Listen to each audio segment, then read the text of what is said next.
What's up, everybody? What's cracking? What's popping? What's happening? It's your boy. Hey, Hunter, this house, man. The God, man. The Prophet de jour. Welcome to Thailand TV. Um, you know, it's Friday, man. It's Friday, man. It's Freestyle Friday.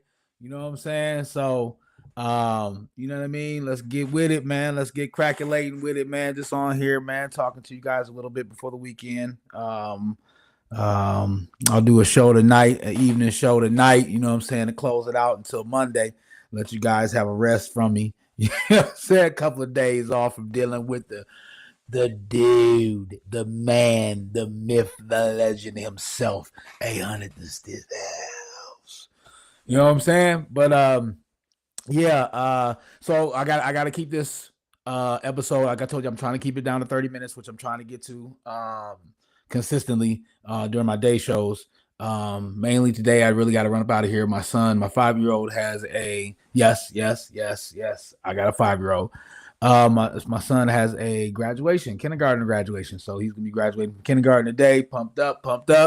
TJ, my oldest son, will be having the finals for section at track today. So it's a busy day today. A lot of love, send a lot of love that you can to these young boys, man.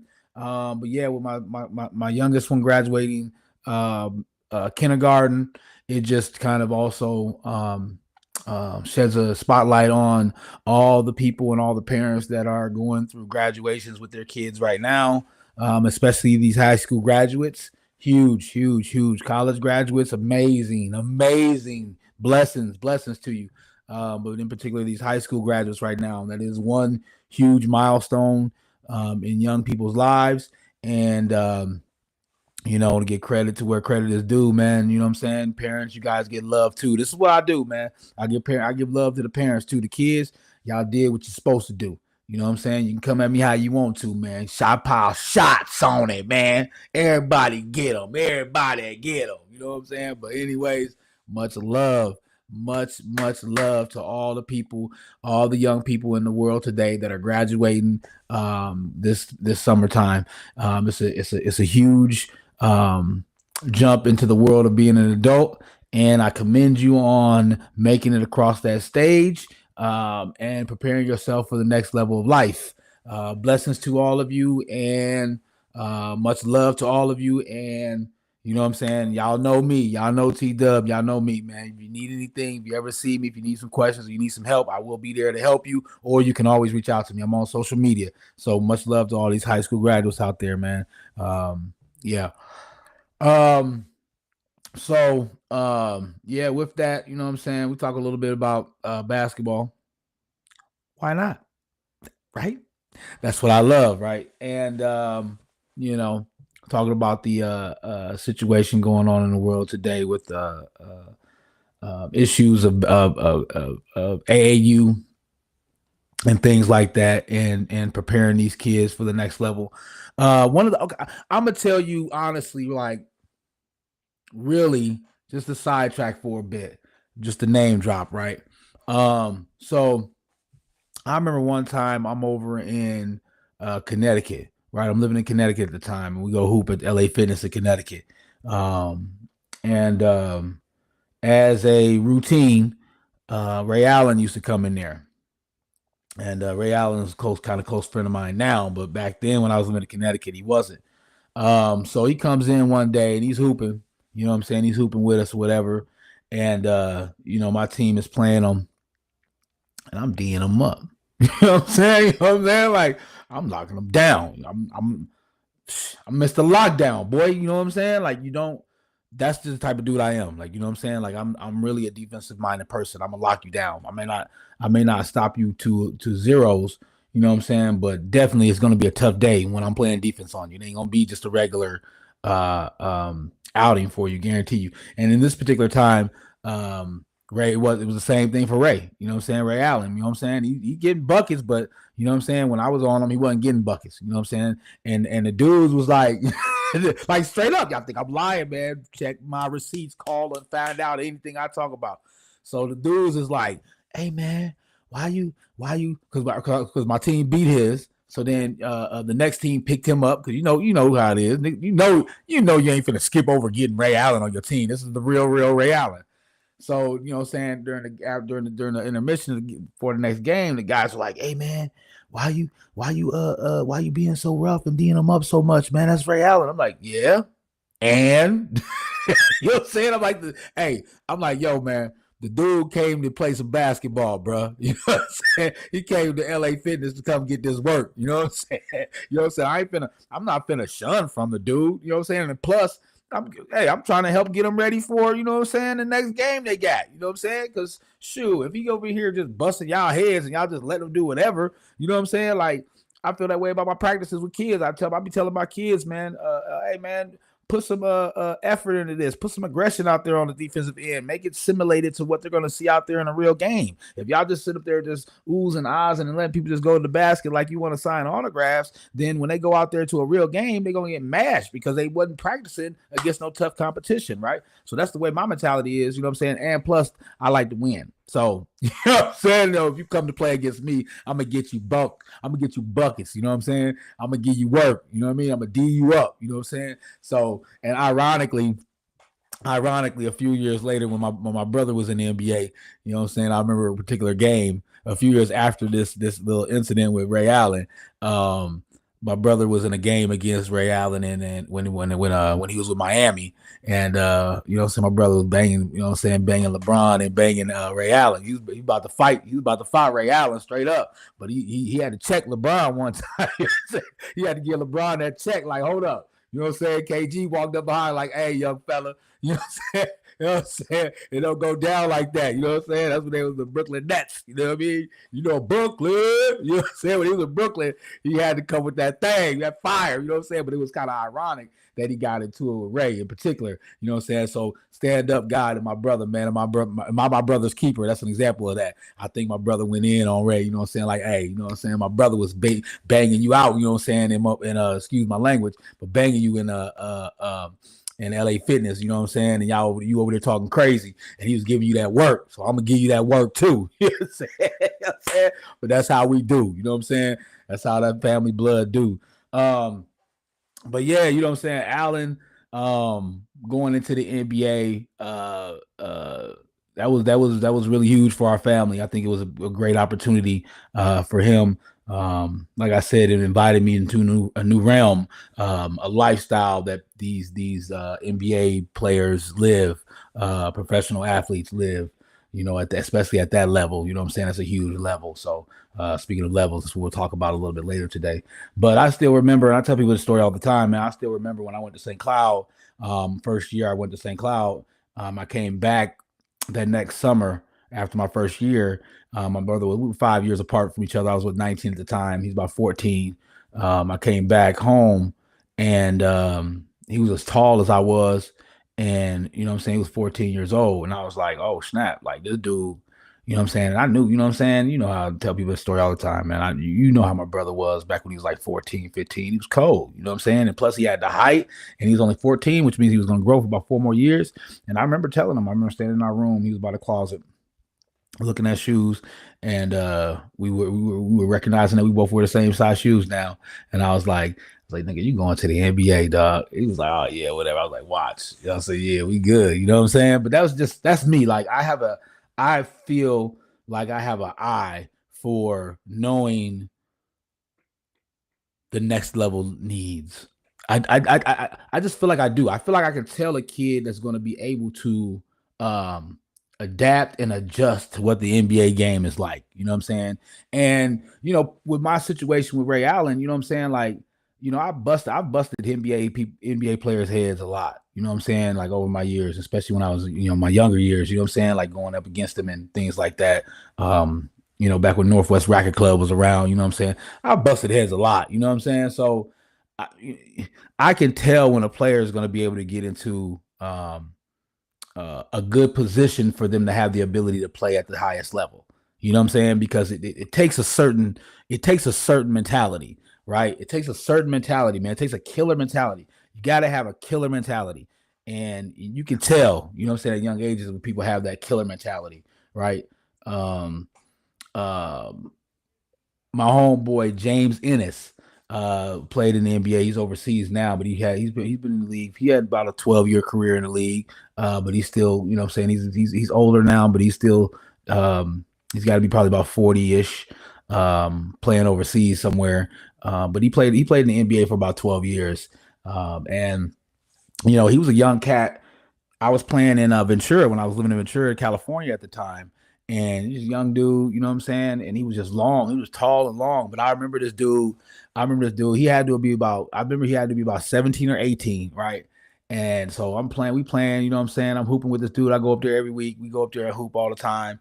And I'm playing with this dude, man. This dude, this dude I'm talking about, he had to be like at the time, he had like 16, 17 and 17 or 18, he had to be like 6'5", 6'5", 6-ish. And dude could just go up there, grab a rebound, bam, put that ball on the ground, cross over, weave in between traffic on a fast break, come down, yak on fools, get the rock, do the little King Dream shimmy shake turn, fade away, shot, oh shoot, pull up in transition, 3-pointer. I'm like, dude, who is you? Right? This is how I am. I'm like, who is you, dude? He's like, oh man, my name's James. You know what I'm saying? I'm like, okay. I'm like, dude. I'm like, man, you cold, bro. You know that you cold. What you doing with yourself? He's like, oh yeah. Graduated from Ventura High School. I'm like, okay, well, what do you plan on doing? He was like, oh, I don't know. I was like, well, nigga, excuse my language. I was like, dude, you need to continue to play some basketball. I was like, dude. He's like, well, I've never looked into anything, you know what I'm saying? Colleges or anything like that. I was like, well, dude, you need to start looking into that like that, for real. Cause do whatever you can, get involved with the city college here, see if they got a team, play on that team, and then just try to move up from there. I was like, but you need to continue to play basketball, man, for real, because you are dope. So a couple of years goes by or whatever, you know what I'm saying? Like I said, my brother's playing against Miami. See, ironically, everything I'd say turns around. I didn't even pair the stories up like that, but ironically, my brother's playing against Miami. James Ennis was on the team in Miami at the time, and so my brother calls me up and he's like, "Hey, Tyler, you know a dude named James?" I'm like, "James?" He's like, "Yeah, James Ennis." I'm like, I don't know why. You know what I'm saying? He's like, "Well, no, this dude that plays for Miami say he know you from Ventura." I was like, "For real?" I was like, "Jay, I know James." He was like, "Yeah." He was like, Alan, my brother was like, "Yeah, man." He said, "You know what I'm saying? He knew you from back there. You're a really cool dude. You know what I'm saying? And you really helped inspire him." And he said that you gave him my jersey. I gave him Allen's white Michigan State number 15 jersey, and just kind of as a keepsake. You know what I'm saying, to kind of help with motivating him to go to the next level. And it's so ironic and it's such a blessing for him to see my brother and run into him and tell him, you know what I'm saying, like getting that jersey and getting those words from me encouraged him to go on. And come to find out, he did go to City College in Ventura. He went to Ventura College, Ventura City College, played basketball for them, transferred to San Diego State. After playing at San Diego State, which all people know, San Diego State is a pretty huge school when it comes to D1 basketball, and he ended up getting drafted to the Miami Heat. So dope story, you know what I'm saying, about someone that I saw and was like, two individuals actually in particular, my brother and then James Ennis, and then also somebody that I saw too that I knew was just exceptionally like just crazy in high school. Tyus Jones. Tyus Jones was crazy in high school, bro. Like I remember seeing this dude one time. He he was at Eastview. He was playing against Eastview. They put a full court trap and press. Apple Valley threw the ball to Tyus. Tyus weaved all the way through the press by himself. No pass and go. He literally weaved through the press all by himself. Bam, layup. I was like, what? I was like, whoa. I was like, dang. You know what I'm saying? I'm talking about like 5 seconds. 5-6 seconds. That quick. Got the ball. Turn. Put the ball on the floor, pound the rock, maybe like 3-4 dribbles. Got to that, spot, got to that spot, boom, curved in for that spot, boom, up at the basket layup. I was like, wow, this dude is amazing. This dude is amazing. You know what I'm saying? And then end up turning and going to the league, and then also his younger brother and playing with Gary Trent Jr. and that squad that they have, and Brock and that whole squad that they have coming out of Apple Valley, those guys. You know what I'm saying? And now, fast forwarding up to now, seeing guys like Suggs and Chet and Bilal Kone is working his way into the NFL right now. And you know, it's amazing to see. It's amazing to see a lot of kids coming from the city that I come from the state that I come from, making it to that next level. You know what I'm saying? And not only making it to the next level, being major contributors to what's going on out there for championship teams and winning culture. We'll break into winning a little bit early. We got about 15 minutes we've gone already. So let me go ahead and go into my topic for the day. Topic for today is levels to this. There's levels to this. There's levels to this. I'm sure y'all heard that song, you know what I'm saying? There's levels to this, man. You know what I mean? Right? Levels, man. You know what I'm saying? That's real stuff. There's levels to everything, right? I was talking about this on a show I did the other day, Timelines and Realms, right? Now, specifically speaking about sports and basketball in particular, in the levels that are there, right? That you have to keep this stuff in mind when you're dealing with this. This is why I'm doing the show. I'm giving you guys mental stuff to be aware of, to keep in your mind. Keep it in the back. I don't care where you keep it at, but keep it somewhere in your mind so that way you're conscious of it. You know what I'm saying? When you're doing what you're doing, when you're training, when you're trying to be better, when you have aspirations and goals, when you sit down and really align what you want to do with sports and with basketball in particular, right? So you got to realize that there's levels to this, right? Where are we going with this, right?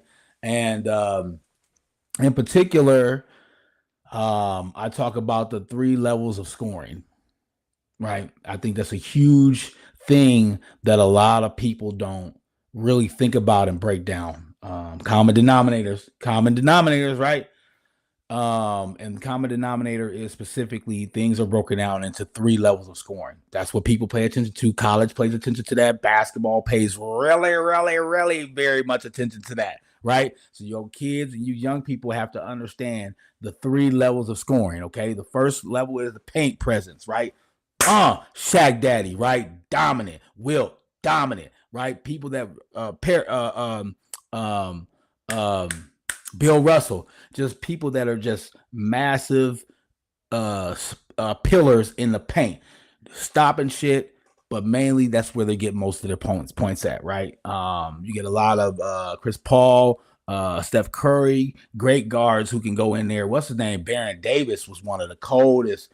Baron Davis, Steve Francis was one of the coldest guards, like small dudes that would get buckets in the paint. You know what I'm saying? So that's one level that people have to understand, and you have to understand how important it is to establish it, because I think that the equivalent for sports fans that like football too, you guys will understand this. The equivalence of paint presence is like the run defense, like running the ball. Right? Because what they say, you run the ball to make the defense honest, right? I think the paint presence does the same thing in basketball. It makes the defense honest, because if you can get buckets in the paint, then those are just easy buckets, right? Those are just very, very easy buckets, right? You know what I'm saying? And we'll talk about what easy buckets mean. And if you can establish that on a team, then you're saying that to the team, we can get buckets at any time we want. You know what I'm saying? We ain't got to work to get them. You know what I'm saying? Yeah, we gotta bang a little bit, but we at the basket. You know what I'm saying? So paint presence is very huge. Anybody that can score in the paint, or have somebody that can score in the paint is a big major factor in winning games. A very, very huge factor in deciding games too, right? Getting to that basket. Then you have the second level of scoring, which is the mid-range. Lost art. That lost art, man. There's 3 levels. We've made kids only concerned with 2 levels. And when you make people only concerned, they think that that's all there is. So now these young people think there's only 2 levels. paint presence, and then the third presence, right? But the mid range is where it's at.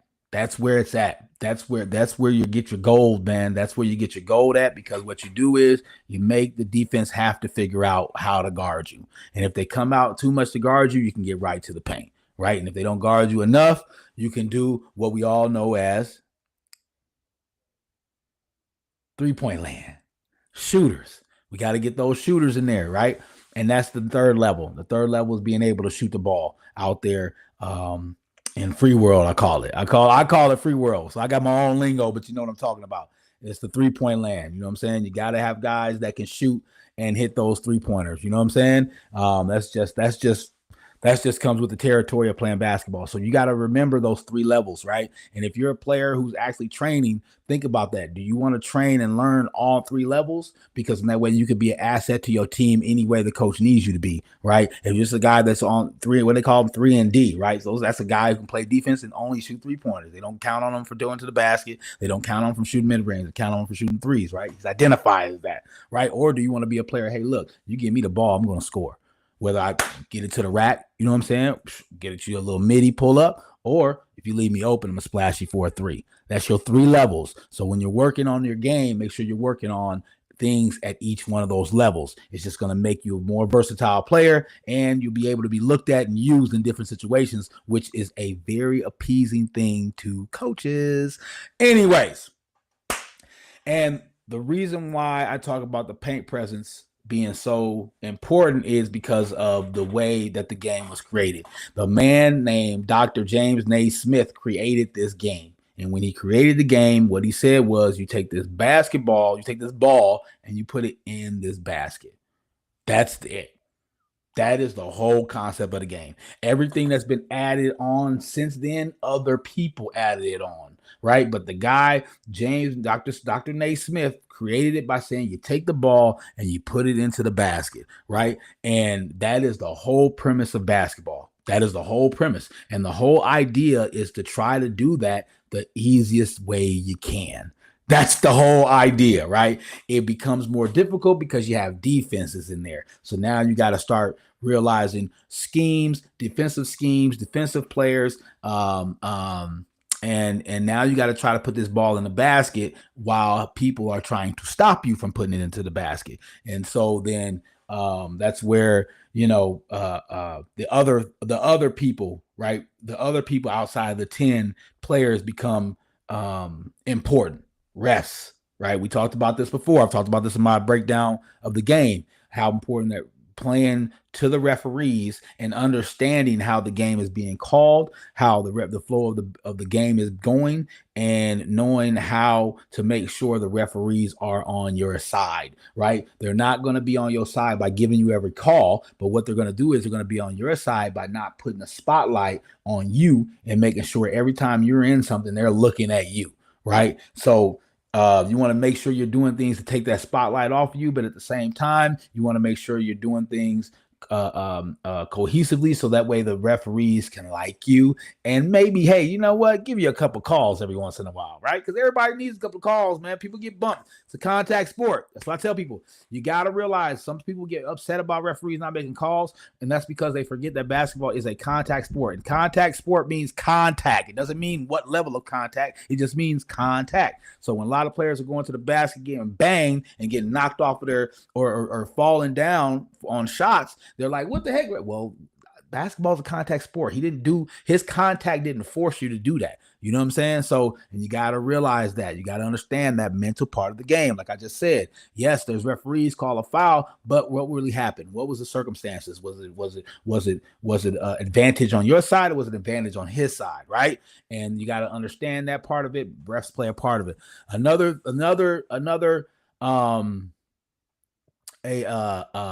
entity that has become really important. And just a real quick joke about refs. I seen a video. I've seen a few videos. I seen a video about a young boy.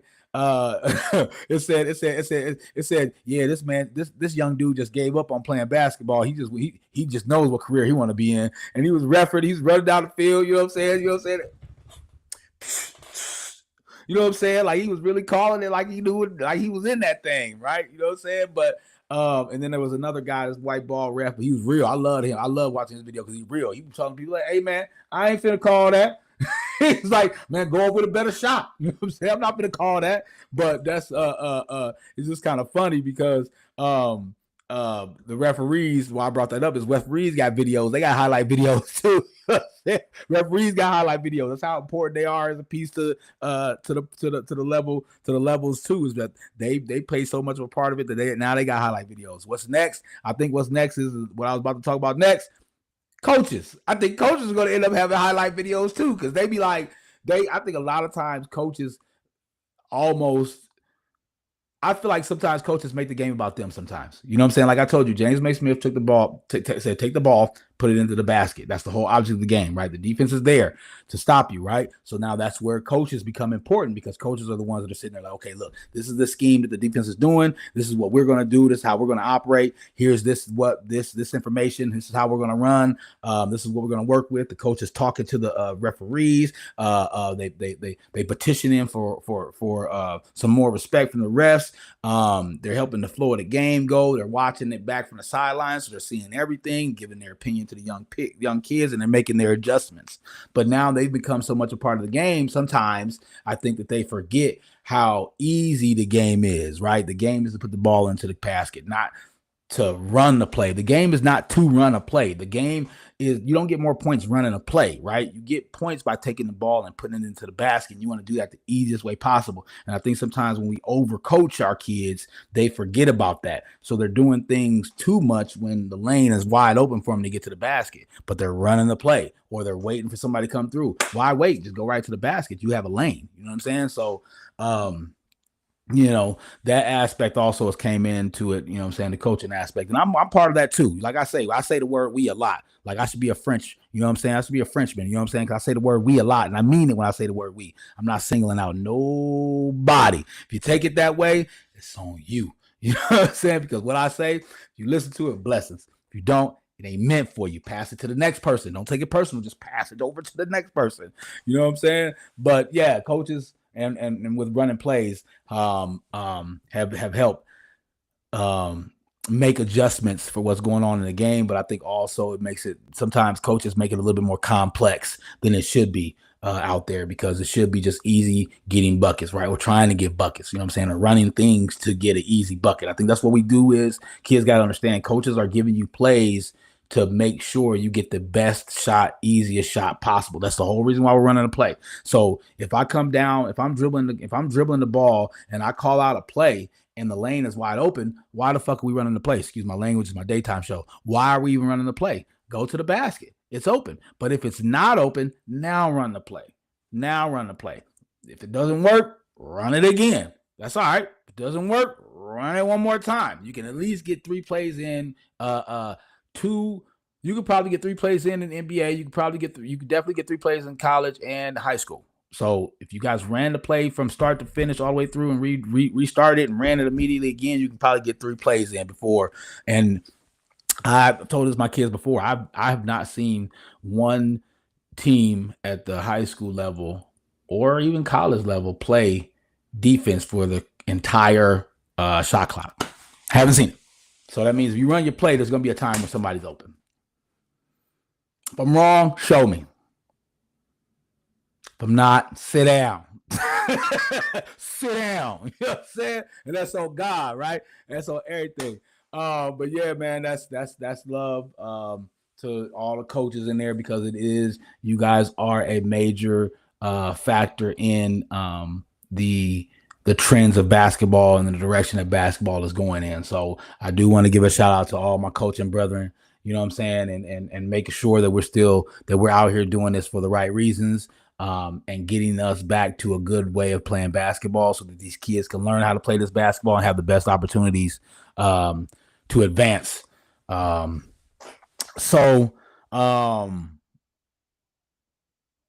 With that, coaches, I want to kind of talk about the AAU versus the regular season, right? One thing for me is I think that during the AAU season, there's not as much emphasis on defense. And that's a catch-22. That's a double-edged sword because, you know what I'm saying, I understand it. What what the AAU season brings a lot of is highlight videos. We get a lot of highlight videos during AAC. Everybody's cold. Everybody ill during AAU. I'm just being for real, man. That's all I know how to do. So everybody is cold-blooded during the AAU season. You look at all the highlight videos and everything. Yes, everybody is cold-blooded. Everybody was doing their thing. And because defense is not a huge emphasis. You know what I'm saying? You don't even have the kids for that long. So you're really not sitting there in practices pushing, you know what I'm saying, defensive strategies, you know what I'm saying? Just not what it is. So AAU, what you're doing is you're teaching these guys a lot more offensively based gameplay, right? Prioritizing out the offensive gameplay, and it retributes to passes over to the games of AAU games too, because it's all throughout the whole system. So that means the team that you're playing probably doesn't have really high emphasis on playing really structured, tight, aggressive, containment defense, right? You know what I'm saying? So you're gonna get a lot of kids going to the basket, 1-2 dribble, getting to the basket, right? You know what I'm saying, with no obstacles, you know what I'm saying, to get by. And my thing is, how does that transition to the winter season, to the regular season? You know what I'm saying? Because what happens then is that when kids come in to the regular season, now the coaches have to rewire them into understanding how to play team basketball. You know what I'm saying? And you know, understanding just how important it is to play defense, how important it is to make sure you understand that defense wins games. Because if you've been playing an offensive based system like AAU for a whole 3-4 months, I mean, the winter season is that long too. You know what I'm saying? Which, thank God, we do some breakdown stuff. We do some in the summertime. We do some fall league basketball to kind of grab a hold of them, speak to them, let them still play loosely, but at the same time start getting their minds ready for going over into the regular season, the winter season, where, you know, the basketball is a little bit more structured, defensively minded, and championship level. You know what I'm saying? It's just a different style of basketball at the winter season. So that's what we got to do a lot of times when they're swinging in from the AAU mindset, is get them right back to understanding how the flow of the game is going to be a little bit different. You know what I'm saying? But we can keep the same mentality. We can still go get it and get after it. But, you know what I'm saying, it's just going to be a little bit differently. Talk about my best 5-man lineup real quick. I think the best 5-man lineup that you can put out there is let me see. I was going through this before. So you got to get your best shooter. We all know that. Everybody wants that. We know that. That's following the leader. That's followers, right? Everybody got to shoot, right? So we know that. But it is true though. You got to get your best shooter. You got to have a guy that's the best shooter, right? I think you got to have your best what did I call him? What was I calling him? The best one-on-one player. You got to have your best one-on-one player. So you got to have a guy that can go get a bucket at any time you need. You know what I'm saying? So you got to have one of your best one-on-one players offensively. You got to have one of your most aggressive rebounders. You know what I'm saying? Somebody just hard knows whether or not they do other things, but you know that he's the best at going in there and banging and grabbing rebounds and things like that. You also got to have your best defensive player, right? You got to have your best defensive player. I don't know no team in this world that does not start a game with their best defensive player on the floor. Like, I'm really, if you know basketball, if you really out here and you basketball-minded people, you know you have to have your best scorer and your best defender on the floor to start the game and to end the game. You have to. Those two have to be on the floor. Guarantee you that. And then fifth, you got to have your best passer. right? For me, those are the five that have to be on the floor. They could be any five. You can mix them up into any of them. Sometimes one of them might be one of them might have the character of more than just one of those attributes, right? But those five characteristics have to be on the floor for you to have a winning five combination.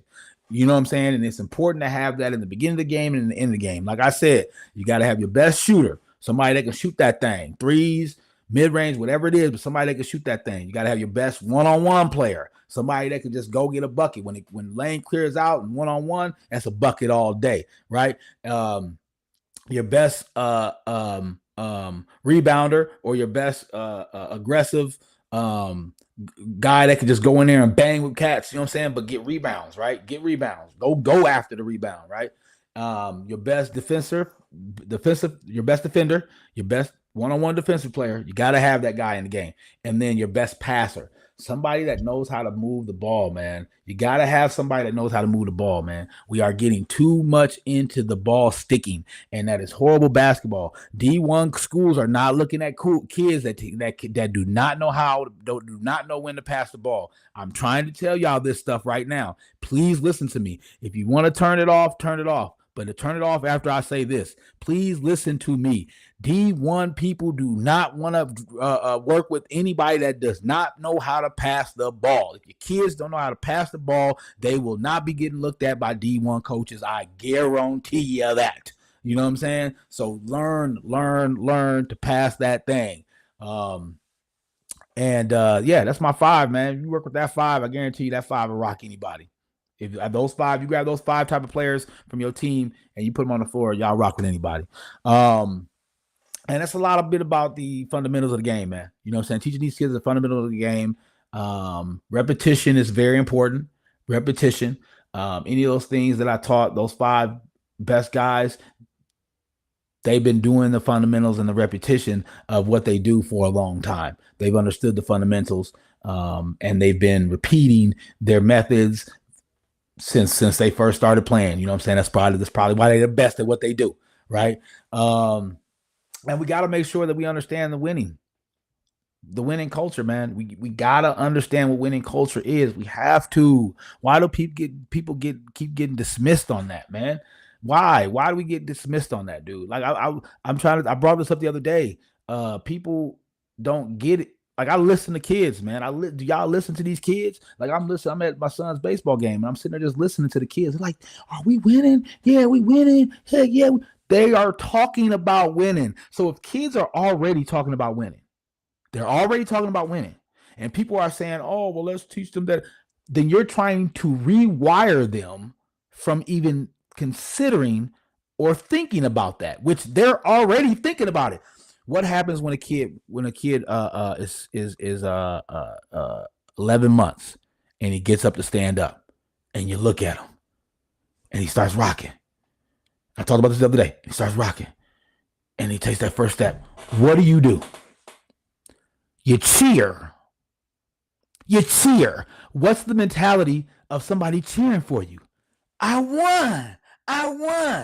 So we're already teaching kids the mentality of winning at birth. When they come out the womb, when they come out, breathe their first breath of air, we teaching them winning mentality, and then we turn around and say, oh, well, don't teach them winning. They've already know what it is. That's why these kids grow up confused on understanding winning when they get older, because they're like, wait, when I was young, you know what I'm saying? You were telling me that, no, it's all about fun. It's only about fun. No, it's not only about fun. Have fun. Don't forget fun, but also understand the concept of winning, because when you get to the high school level, JV in particular, that's when it starts, and the varsity level, you have to understand urgency. And winning is an urgent type of mentality, because you have to learn how to light switch it. You have to learn how to turn it on, turn it off. If your defense is horrible, you got to learn how to turn it on. If your offense ain't clicking, you got to learn how to turn it on. And only a winning mentality is going to make you do that, because if you're not understanding what it takes to win, you won't understand that if you have a certain amount of time on the clock, you have a certain amount of time to make this happen. At the same time, you have that same amount of time, you have to stop them from making it happen. That's two different things, right? And only a winning mentality is going to understand and know that. And not only that, it's going to project it through their teammates. You know what I'm saying? And That team concept is important. Everybody getting it and getting on the same page is important. And knowing how to be a winner, everyone knows that. Yes, knowing how to be a winner knows that there's only one, which means that sometimes you're going to lose, which means that you don't take it personally. You don't run away from it. You don't fear it because you understand it. You get it. I get it and I want it, but I do understand if I don't get it. And it just means I got to come back next year and play harder so I can try to get it again. But it's a concept that we got to teach these kids, man, because the team aspect and winning go together, because I'm not just winning for me.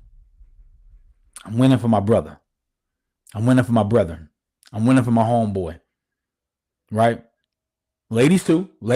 I know I say I know I use male terms and stuff like that, and pronouns and all that kind of stuff, but it applies to women basketball too in the same sense.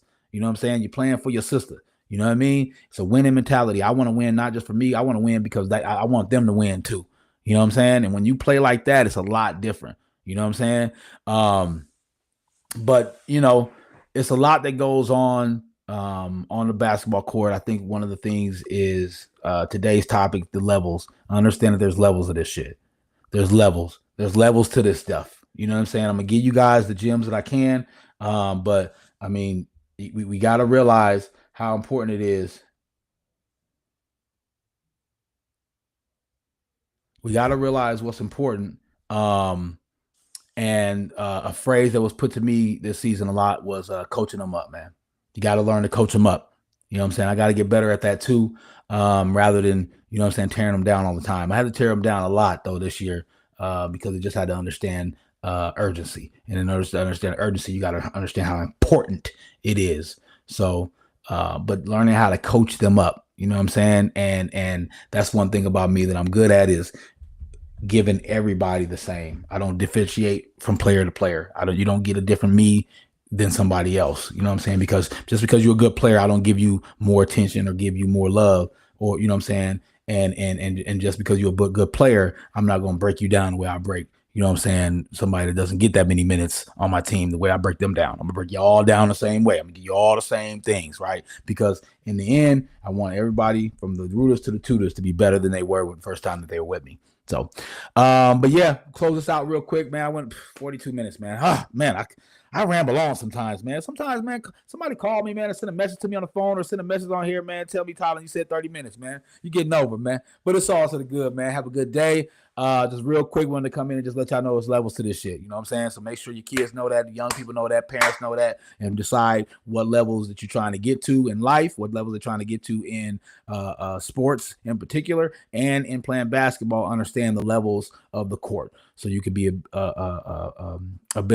be beneficial to whoever you playing for. So, one love, man. This is Thailand T-Dub 800 Stiz House. Yeah, from Thailand TV to God, the Prophet de jour. 800 Stiz House. Love.